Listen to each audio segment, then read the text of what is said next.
জুবিনদাই আনক সহায় কৰাৰ কথা শুনি আছিল ভবা নাছিল যে জুবিনদাৰ দৰে আমাক সহায় কৰিবলৈ কোনোবা আহিব কিন্তু এজন যুৱক আমাৰ জীৱনলৈ ভগৱান হৈ আহিল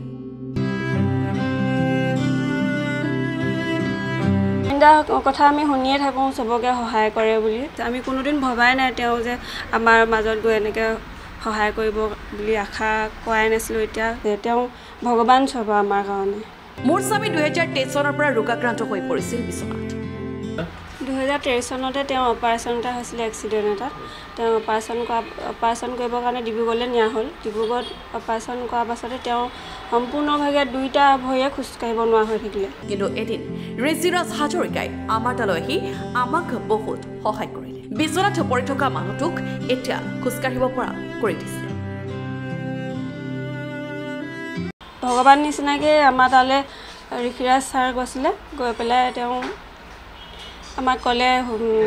তেওঁক চিকিৎসাৰ কাৰণে শুশ্ৰূষালৈ নিব লাগিব তেওঁ ফোন কৰি দিলে নিজে ফোন কৰি পেলাই আমাক ইয়ালৈ পঠিয়ালে শুশ্ৰূষাত ইয়ালৈ অনাৰ পাছত এতিয়া অলপ আৰোগ্য হৈছে তেওঁ মই ভবাই নাই কেতিয়াও তেওঁ খোজকাঢ়িব নোৱাৰে বুলিও ভাবিছিলোঁ এতিয়া আকৌ ভাবিছোঁ মনত সাহস এটা আহিছে আৰু ভাল লাগিছে খোজকাঢ়িব পাৰিব বুলি হয় এয়া ফুলবাৰী দিব্যৰাৰ কাহিনী দুৰ্ঘটনাত পতিত হৈ বিকলাংগ হৈ বিচনাত পৰি ৰৈছে 2 বছৰ দিন ধৰি উঠিবও নোৱাৰোঁ আপোনাৰ হুইলচেয়াৰতে থাকোঁ নহ'লে বিচনাতে থাকোঁ তেওঁৰ কণমানি পুত্ৰ আৰু পত্নীয়ে চৌদিশে অন্ধকাৰ দেখিছে উপায়হীন হৈ গৈছিলোঁ একেবাৰে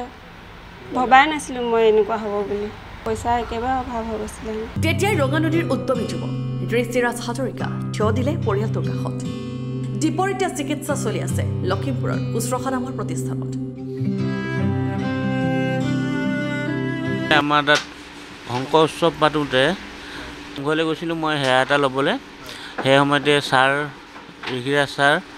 যুৱ নেতা তেওঁ আমাৰ তালৈ গৈছিলে আমাৰ তাত মোক দেখা পায় তৎক্ষণতে তেওঁ হুইলচেয়াৰত বহি থাকোঁতে মোক দেখা পাইছিলে তাৰপিছত আপোনাৰ সেই সময়ত মোক দেখা পায় সুধিছিলে কি হৈছিলে কি নাই সেই সময়তে মোৰ গোটেই হেৰিটো বেমাৰটোৰ কথা ক'লোঁ তেওঁ ফিজিঅ'থেৰাপি কৰিব লাগে বুলি ক'লোঁ ময়ো তেওঁ লখিমপুৰত ফিজিঅ'থেৰাপি নম্বৰ এটা দিলে শুশ্ৰূষা বুলি তালৈ পঠিয়ালে তাত আহিলোঁ এতিয়া বহুতখিনি অকণমান ভাল পাইছোঁ চিকিৎসক কুলেন্দু ভূঞাই শলাগ ল'লে ঋষিৰাজৰ এনে পদক্ষেপ আমালৈ এটা ফোন আহিছিল ঋষিৰাজ হাজৰিকাৰ পৰা ঋষিৰাজ হাজৰিকাই বৰ্তমান যিটো কৰি আছে দুখীয়া দৰিদ্ৰৰ বাবে যি মানে তেখেতে আগবঢ়াই আছে সেয়া সঁচাকৈ শলাগ ল'বলগীয়া ৰাজনীতিৰ পৰা বহুত ঊৰ্ধত গৈ এজন সমাজসেৱক হিচাপে ঋষিৰাজ হাজৰিকাই যিখিনি কৰিছে সেয়া আমি কেতিয়াও পাহৰিব নোৱাৰোঁ বা কেতিয়া মানে আমি সেই কথা সদায় ক'বই লাগিব সেই কথা সঁচাকৈ শলাগ ল'বলগীয়া এইদৰে প্ৰতিদিনে বহুতজনক সহায় কৰি আহিছে যুৱ নেতা ঋষিৰাজ হাজৰিকাই ব্যুৰ ৰিপৰ্ট লখিমপুৰ